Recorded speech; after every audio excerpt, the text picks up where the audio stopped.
Hi everyone, this is Eric here from Healing Relationship. This is our weekly recorded session where we talk about relationship, self-empowerment, and healing. Like every week we have a special guest and I will introduce our guest in a few minutes. I believe that the relationship you have with yourself sets the tone for every other relationship you have. So I'm very glad today to have as my guest Freya Blom. Hi Freya, thanks for accepting my invitation. Thank you. And I agree about the relationships. So I don't know if we're going to have much to talk about, but anyway, I'm here. Let's do it. Yes. We'll have a talk around that. So tell me, where are you in the world? I'm in Brighton in the UK on the coast. So it's kind of sunny and yeah, it's nice. We get lots of seagulls, so you might hear the odd bird. I heard a bird where you are as well, actually. Was it a dove or something? I am actually in the south of France and it's very noisy. I'm sorry. I hope the recording will be good because it's very noisy, it's windy, and it's okay. All I heard was the bird and it just sounded lovely, so don't worry. That's great. Okay. But before we start, let me introduce you, Freya, okay? Okay.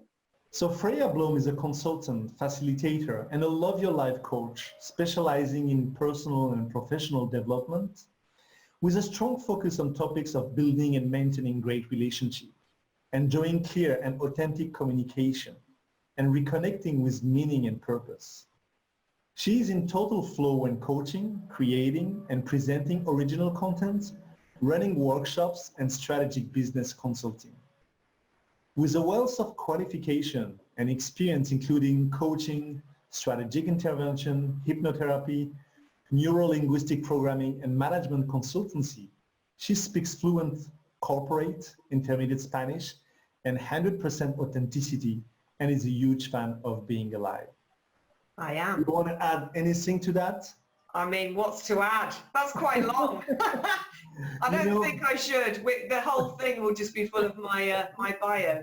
Yeah. The introduction, yes. I just want to say to people why I wanted to have you on my show. I met you through a Facebook group like probably a few months ago, and I watched one of your video, and I don't even remember the topic of your video. But what I really like about the video was your authenticity and was this passion for life that we talked about. Good. And that's why I wanted you to have on my show. But first, just give me a bit of background. Why do you do what you do? How did you become the expert that you are? I've got to try and do it without going on the rambling story. I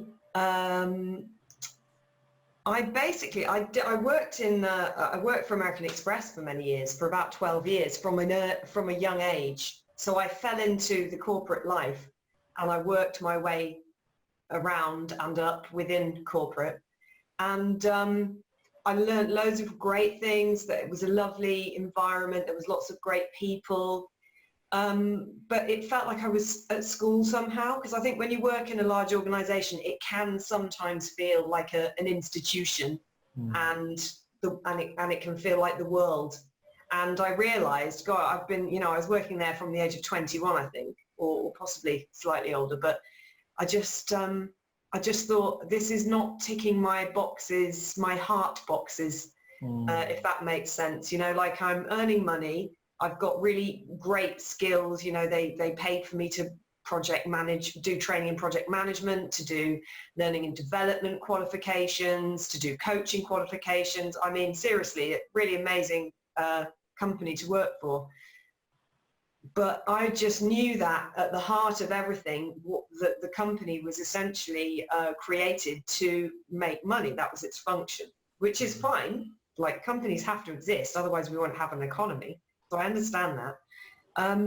But yeah, just for me, it was like, well, how is this meaningful for me? And I found that it wasn't meaningful enough. I could find meaning if I searched. I could find meaning in my relationships with people and in earning money to pay my rent. That was quite meaningful. But on the deepest level, I was very interested in exploring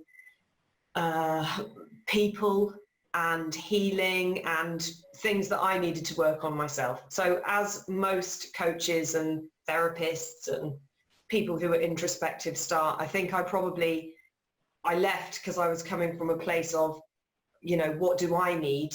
And by working out what I needed and working on that and finding a way to give it to myself, I found out at the same time how I could help other people do the same thing.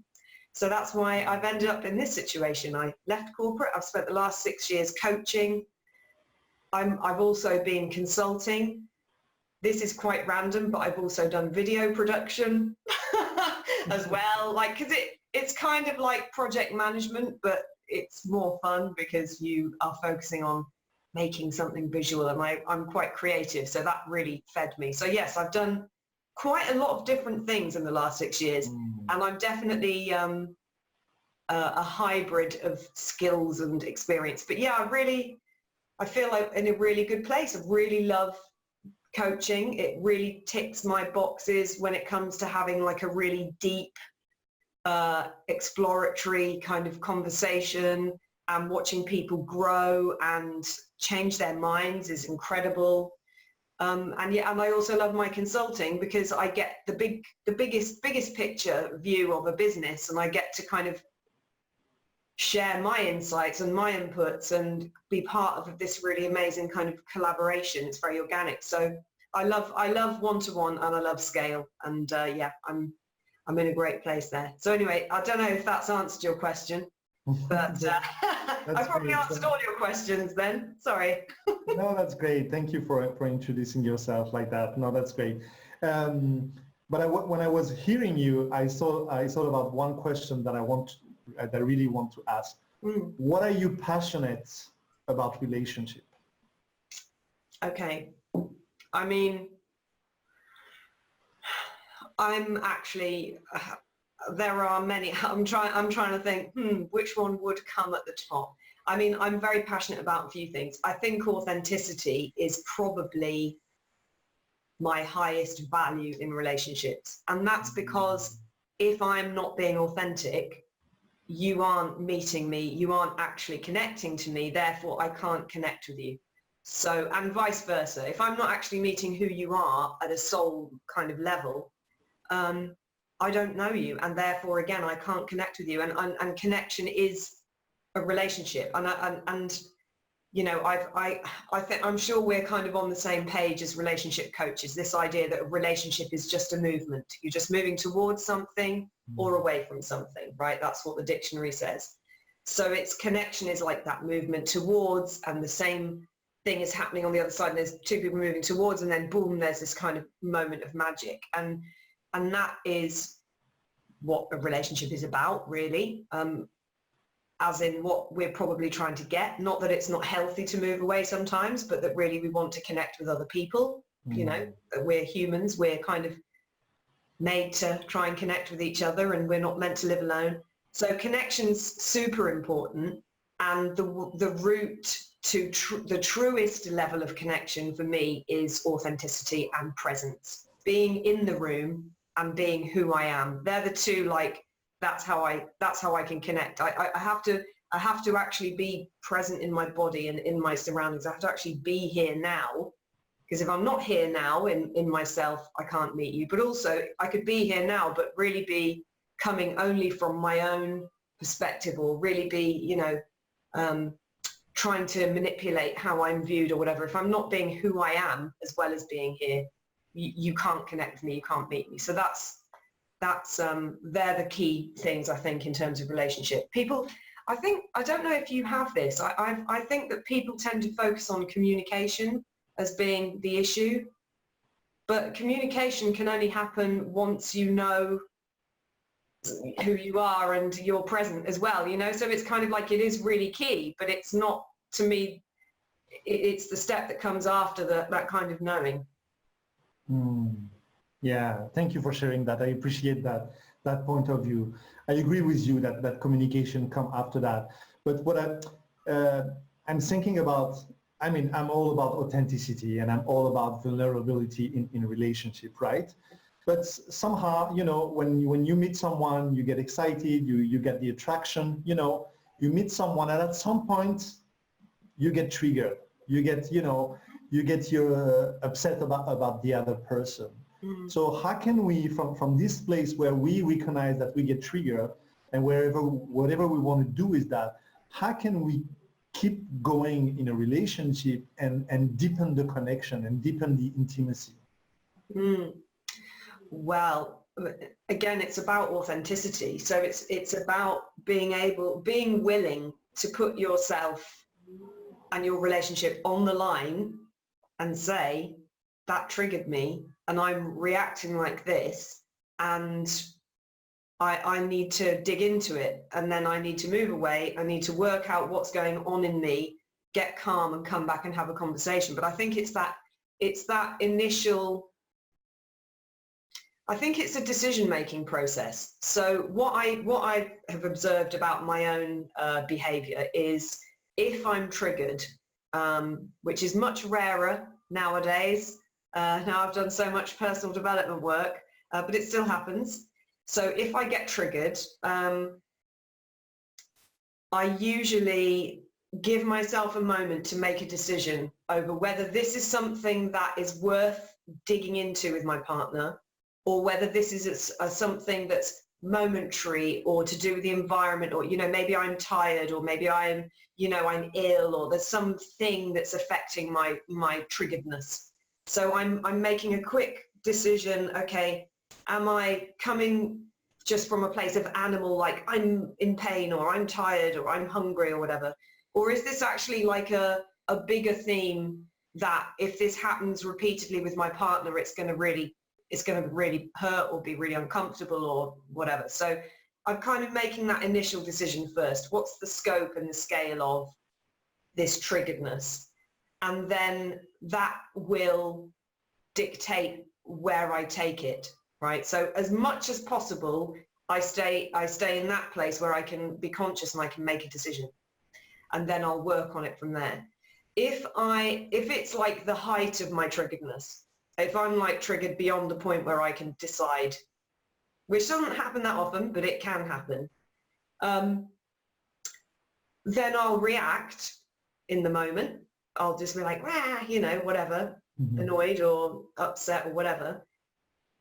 And I'll just do the same thing, but I'll have to do it after I've thrown the bomb into the relationship. So then I'll take some time out to go and think, and rather than trying to dissect it straight away by having a big argument while I'm triggered, I'll calm myself down and I'll think to myself, where has this come from? First of all, is it like I'm tired or I'm hungry or whatever? In which case, I'm just going to go and apologize that I got triggered. Is this an ongoing pattern of something that I don't like in the relationship, for whether it's on my side or their side? In which case, I'm going to bring it up as a conversation when we are calm. Or do I feel like that didn't even come out from me, right? Because I've really noticed in my own experience, and I've talked to my clients about this as well, that sometimes we're embodying something that happened in the past, or we're taking on the emotions of somebody else in the situation. It's not even us. Sometimes I've reacted to things and I've thought, that's really unlike me. I don't say things like that, or that's really out of character. And I believe that when I do things out of character, it's because they are. It's not me doing it. It's like I'm a conduit for something. And so if that's something that happens, then I can immediately say, right, okay, that's definitely not me. That's coming from somewhere. I wonder where that's coming from. It'd be interesting to find out where. And I make sure that my partners really understands that that was not coming from me. Now, it takes a very evolved, conscious partner to believe that. And I've got one because I'm a relationships coach. And I could not be in a relationship with somebody who couldn't process things at that level. I do have an expectation. But having said that, I'm very like authenticity. The point for me about relationships is you have to be honest from the beginning.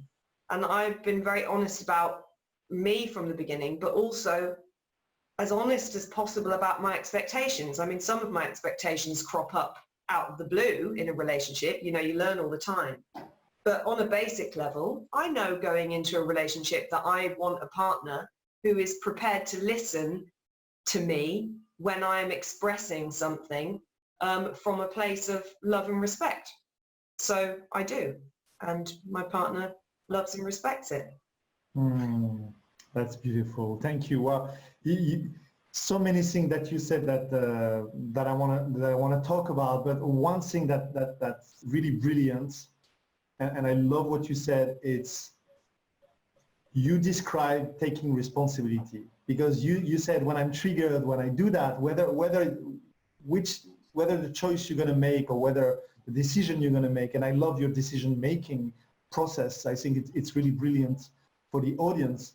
But you take responsibility. You don't blame your partner. You don't blame the circumstances. You don't blame anything else around. You're just trying to be aware about what's going on and allowing the experience to unfold in order for you to deal with that, right?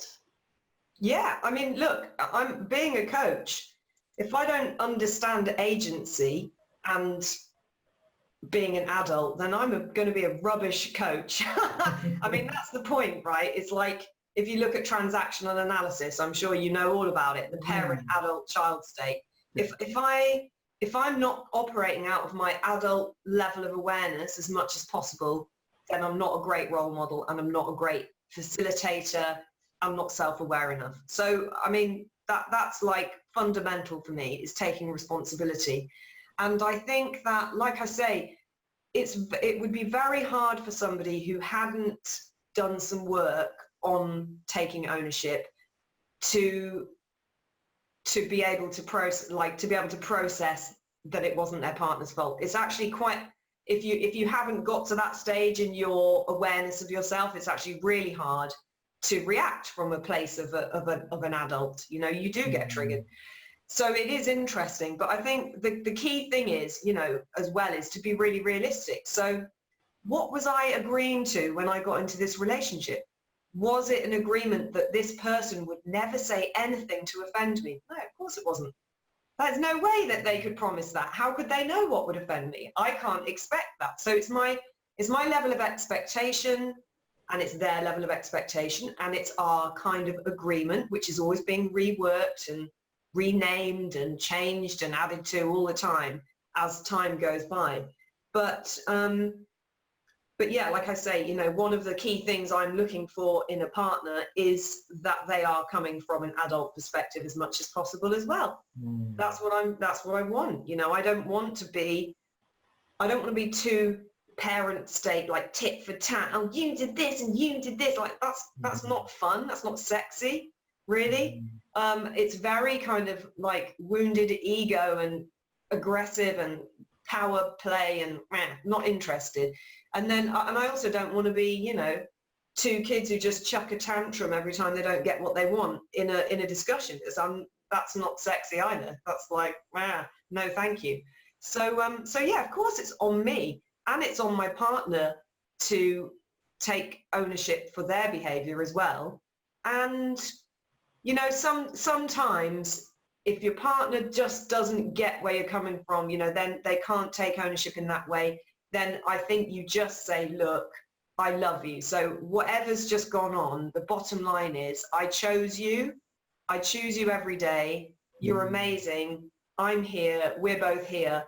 How can we move forward with love? Because that's the bottom line. And that's, you know, sometimes that just has to happen. Sometimes you do have to apologize, even though really you kind of know that it wasn't personal and whatever, but you can apologize, because it's just like whatever's going to make my partner feel loved, but that doesn't go against my values, you know, me being in alignment. I think I'm happy, you know, it's like a white lie. I'm happy, you know, if I say to my child, oh, that's a lovely picture, and I think it looks like, you know, it's rubbish. You know, I'm happy to say, oh, that's a lovely picture. It doesn't make me feel inauthentic. I'm happy to sometimes say to my partner, oh, darling, I'm sorry I said it that way. You know, it doesn't make me feel inauthentic. If I had to do it every day, then there'd be a problem. But now and again, you know, you suck it up. I think you have to sometimes, right? Yeah, and yeah, thank you. I really appreciate what you just said and what you just shared with us. I think it's really important. And hearing you, it reminds me that I mean the way that you handle your relationship is very caring and loving. And I think sometimes that's one of the things that I see. I coach couples from time to time, and I see that sometimes we forgot about that. We forgot about the love. We forgot about caring, and we just focus so much on what's not working and what's going on that we forgot to be like really compassionate with each other and allow a space where we can still love each other. We can still be mad at each other from time to time and deal with what we have to deal. But at the same time, love and care are so important to get through the relationship, right? I have a burning question about authenticity. I love that you talk about authenticity. But let's say some people who would listen to this interview, sometimes, we feel disconnected or we feel, I don't know what it is to be authentic. I don't know what I want. I don't know how to make a decision. I don't know how to be myself in a relationship. Sometimes, and that was one of my thing long time ago, I lost myself in relationship. You know what I mean? Yeah. So what can we tell people to get through a process or whatever work they have to do in order to get authentic? And I think it goes also with honesty and honest with themselves. It's interesting. I mean, I do think there's time involved here. I think it is a process. So I don't think, you'll see coaches and selling like, learn who you are in a day, and all this. And I'm just like, oh, please, don't, I mean, that's inauthentic to me. That's just not fair. I think that like everything, I think there's a balanced kind of head and heart approach. So it's not exactly relationships, but I think it's relevant. So I'll make the point, like when I left American Express, after like 12 years there, I didn't know what my working identity was anymore. Like I was completely institutionalized. I just thought everything worked the way it worked there.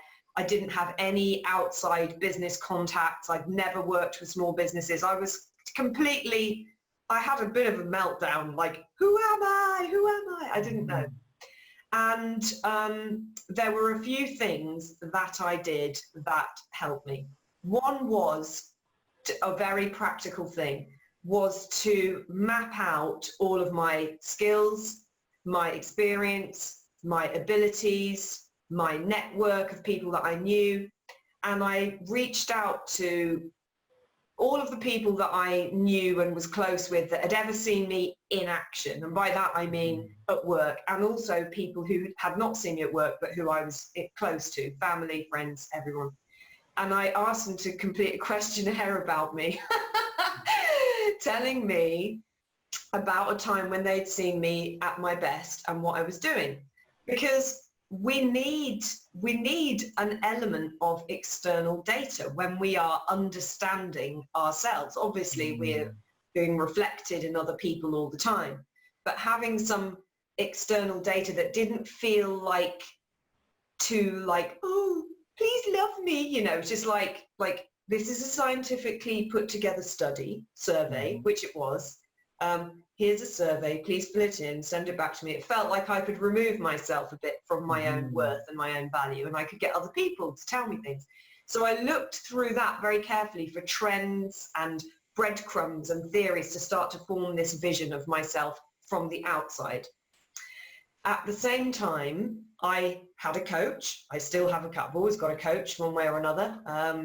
I had a strengths coach at the time. I chose a strengths coach specifically because I wanted to work out what my working identity was. And my coach was really helpful in helping me pull that vision together and reflecting back on more of a one-to-one basis and supporting me to explore myself internally. What are my values? What do I, never mind what do I want to do, but how do I want to feel? And who do I want to be spending time with?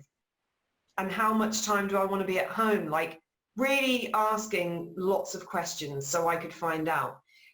So that was really helpful. And also the third thing that I did was I paid very close attention to my feelings. Mm. So I really tuned into everything. So like when I'm watching this TV show, what's happening? Do I feel interested? Do I feel excited? Do I feel bored? Do I feel disconnected? Do I feel challenged? Like, how do I feel all the time? How do I feel? And when I speak to this person, how do I feel? Am I engaged? Am I bored? Am I about everything? And what it did is it started to build me this internal picture of what I liked and how I was feeling. And it also gave me a read on my body as well. Like, I'm feeling like this, but then I haven't had any dinner. So maybe it's because I haven't had any dinner that I'm feeling like that about the TV or the person. So I started to learn about my body as well. And I mean, I think that body, body journey's been massive for me. I'm sort of, I've just recently kind of done a huge bit of chunk of work on that. But that was the beginning of that, like learning to listen to my body, rest when I needed it, drink water when I needed it, like tuning into me basically. And so they're the three. So research with the coach, research through the process with a very broad load of mirrors around me, working with a coach to really delve in, and tuning in and being present to myself were really important. And I think that there's one more thing that was really the most enlightening thing, which was tapping back into what gave me joy as a child. That was like, okay, there was some real juice in that, what was it that just thrilled me when I was younger? And then once I connected the dots between that and what people had said about me and how I'd performed at work and what my skills and my strengths were and what I understood about myself, then I had this gorgeous big map of me for the first time. So that's what I did. That's beautiful. Thank you for sharing that. I think it's really valuable. And I really love the part where you talk about checking how you feel. I think it's very important. I think most of the time people, they don't allow themselves to feel what they have to feel. And because sometimes it's uncomfortable. If you feel pain, if you feel sad, if you feel shitty, or if you have a bad day, sometimes it's really uncomfortable. But I totally agree with you that when we check in and when we feel and when we validate how we feel, so which means for me, it means that we validate our experience, right? Yeah. We can really tune in with what feels right and what doesn't, what feels good and what doesn't. And I also really appreciated what you said about joy. Yes. Most of the time in my life when I felt disconnected or when I felt, at a low point in my life, there was only one thing that I could tell myself, Eric, you need to bring back joy into your life. So what brings you joy? Yeah. I really appreciate that insight. Thank you so much, Freya, for that. I want to ask you something about intimacy, because you talked about authenticity. I love it. Connection. I see the dots. Now, how can we create in a relationship deep intimacy? And when I say intimacy, it's connection, it's sexuality, it's how we communicate to each other. It's the whole holistic approach, right? Yeah. Well, one of my favorite sayings, and I've got a lot of them, I realize now, many, is revelation breeds intimacy. So if the extent to which I reveal myself is the extent to which you can see me and touch me. So as I said before about being present and being authentic, it's revelation, so that's what breeds intimacy. And we're often so bound by layers of expectation of how we should look and feel in an intimate situation. And, performance, especially for men, I think it's kind of a well-known thing, this idea of, I must perform or be a certain way in an intimate setting. There's a lot around, this kind of imperfection of my body. I mean, I don't know about you. As I've gotten older, I've just cared less and less about my body. But when I was 20, I was like, oh, but I've got a mole here. Now I'm like, who cares about the mole? But anyway, you know, with some people still have hang-ups about their physicality, you know. So revelation breeds intimacy. I love this. Someone I know had a child and had got stretch marks from the child. In fact, I've got stretch marks from having a child, so I know this kind of, oh my God, you know, my body's completely different. It's bizarre being a woman and having had a child and having a very different physicality. My friend had a child and hadn't dated for a few years because she had not wanted to reveal this changed body to somebody else. And she spent a lot of time hiding this part of her body. And one day she was just like, you know, if I want to be with this person for a what, you know, for a long term, or if I want to really be close to this guy, there's no way I can carry on hiding my body for like the rest of my life. It's got to happen at some point. I've got to reveal my body to him in that way where I'm not putting clothes on it and hiding it. And she did. And what happened, and I'm getting goosebumps, is that she was really upset. She said to this guy, oh, you know, I obviously, you know, I had a baby and I've got these stretch marks and I've been trying to hide my stomach from you, but I can't, you know, I recognize I just can't do that forever. And so what happened is she revealed her stretch marks and he went to her stomach and he held it in his hands and he kissed it. And I just get goosebumps off that. He kissed it and he just said, I love all of you, you know? And it was nothing to do with her body. It was that she had this concept of this thing about me is not, you know, you're not going to like it, or it makes me imperfect, or whatever it is. But she decided to be vulnerable and she decided to reveal herself. And that is intimacy. Revelation breeds intimacy.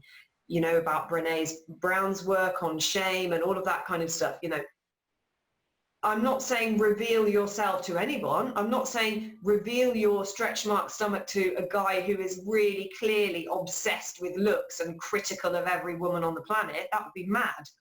But if you really care about somebody, you really want to connect with them, they're going to meet you anyway. So you may as well take the step to reveal yourself from your own volition, without having to be found out and all the rubbish that comes with thinking you've been found out. You know, reveal yourself and watch the intimacy grow. Or if that hadn't played that way, if she'd revealed her stomach and he had gone, oh God, cut loose a connection that is not authentic and not right for you, you can't lose. If you reveal, you can't really lose. I don't think, anyway. I mean, it's easy for me to say that, and I'm not being flippant, because I'm very conscious that there are some people who may not feel a big sense of agency or very much power or confidence, who, if they got declined or judged after revealing themselves, they might feel crushed, and they could even get into an abusive kind of dynamic with somebody where they kind of revealed themselves and they got beaten down. So there is a line, there's a boundary, there's a judgment call on who you reveal yourself to. As I said, that's really important. But my God, if you want to be in a loving relationship, you've got to leap at some point. And we leap all the time at the beginning. We take loads of leaps, but we only recognize some of them. I recognize the leap where I take my clothes off. I don't recognize the leap where I let him hold my hand in the supermarket. That's not a leap, but it's a leap for me to take my clothes off. You know, they're all leaps, really. It's just society tells us that the clothes off one is a lot bigger than, you know, the other ones. And we've got, oh, you know, meet the parents or meet the child. You know, we've got some bigger ones in our heads, but they're all leaps. Every time we open to somebody on any level, we are breeding intimacy. That was beautiful, and thank you for this story. Yeah, it was very inspiring. And when I was hearing the story about your friend, and it's a process. It doesn't happen overnight, right? Yeah. It's a process that we have to work until we get a chance to say, oh, it's okay if I'm being vulnerable, and I'm going to try whatever it takes. I'm going to take a risk, and I think when we want to be vulnerable and when we are vulnerable, we always take a risk, right? Yeah, But absolutely. it's, as you said, it's a win-win. It's always worth it to take this risk because whether you create intimacy or whether you don't create intimacy, then you're more conscious about what's really going on in the Yeah. dynamic, right? Yeah, absolutely. And I think you're right about the time thing. I mean, what is it like entrepreneurs, people think entrepreneurs are so risky. They just run off and do this and do that. The best entrepreneurs, the ones that make money and run a successful business, take calculated risks. And the same thing happens in relationships. You are taking a risk, but if you take your time, you are taking more of a calculated risk. You are gathering information, not consciously usually, but you're gathering information. When I do this thing, this person reacts in this way. So that tells me something about it. When I reveal something, they slap me down. Oh God, I better get out of there. If I reveal myself, they embrace it. They love it. I think, brilliant. So this is a good sign. So I might reveal a bit more next time, but it is definitely timing. And again, I'm very conscious that for some people, unfortunately, who come across an abuser or a narcissist, there's a period of time where someone gets a lot of false signals and lies, and they don't get a clear reading, and then all hell breaks loose. But so I'm not saying it's always that easy, but I'm saying that it's entirely possible, and especially if you don't have. Especially if you have a good sense of yourself, like the more you have a good grounded sense of who you are, the more easy it is to open the door to these people, because you're resilient. You know that, whatever happens, you're going to be okay in the end, and you know who you are and what you want. And yeah, I mean, life is full of risks basically. And life is also, has got random events that happen as well. And so I'm not saying that we, as I said, you can't just reveal yourself left, right and center and just think, this is great. I think Brene Brown said something really great about her revelation process. And this is not like an intimacy, a physical intimacy thing, but she said that she doesn't share a story until she's worked it through to the point where it doesn't matter what anyone else says. Right? So she gets to this point where she owns the story to such an extent that when it's released into the world, it's safe. Because whatever anyone says about this thing, she knows it, she knows the truth, and that's okay. So she doesn't share things before they are ready, or she is ready, if you like.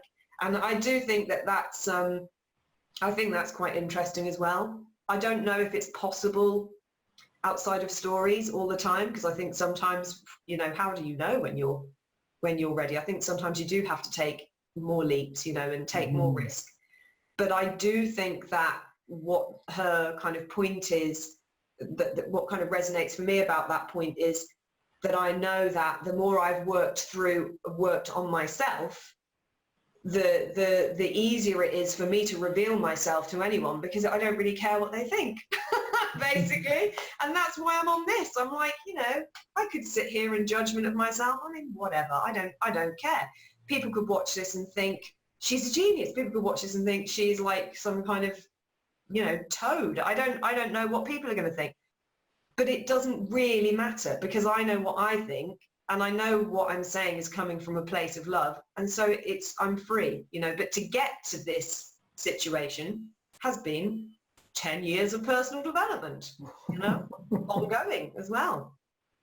It's a lifetime of personal development. Oh, I love that. Yeah. I love what you just shared. It's just beautiful.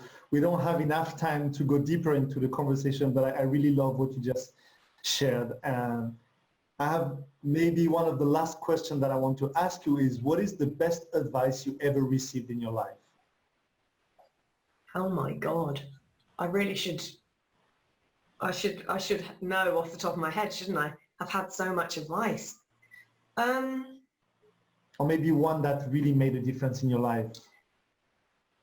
Yeah, well, I mean, to be honest, I think I've had a lot of things, but I can really remember.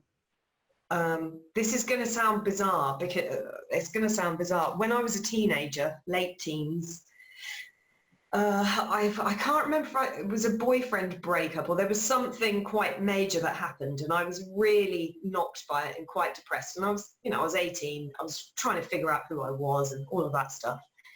And I just really wanted someone I just wanted to lie down while someone else sorted it out, basically. This was I was just like, please, can this just go away and someone else can take over for me and everything will be better, and I think we all get to that stage, especially when we're tired. But I was in that kind of state and I was looking for support from other people in that state. And I remember one of my family members, I am not going to name them because they might see this and they'll be like, you said, one of my family members, I went to them and I said, all of this stuff. And they just looked at me and they just said, I can't help you. And I was shocked. I was in shock after that. I was very hurt. And I just thought to myself, oh my God, why would you say that to me? I'm in abject misery and you're telling me you can't help me. And over the years, I got there quite quickly at the time, but it's kind of goes through my head still over the years and percolates. It's like what that person was saying without even probably realizing it was, you are basically responsible for what you do, what happens for you based on what you do. Like, no one can really help you. And so I don't want to give what seems to be quite a negative message, and it's really not. It's this idea that people can help each other. If there's a bomb dropped and someone can give blood or they can take medicine, or, we can help each other and we can support each other. But there are some things that we just have to own. We just have to own. Not everything, you could help me set this call up, or someone else could help me knit a hat or whatever, and I can ask for help all day long and be very comfortable with that. But there are some times where it can only be me that works something out, and it can only be me that supports myself through something. And that kind of gave me this brilliant level of accountability, I think, that message at that time. And so that's one of the things that keeps me grounded in this sense of, I'm in charge, not of the weather, of course, I'm not God, but I'm accountable to myself. No one can fix it for me, basically, but they can help me along the way.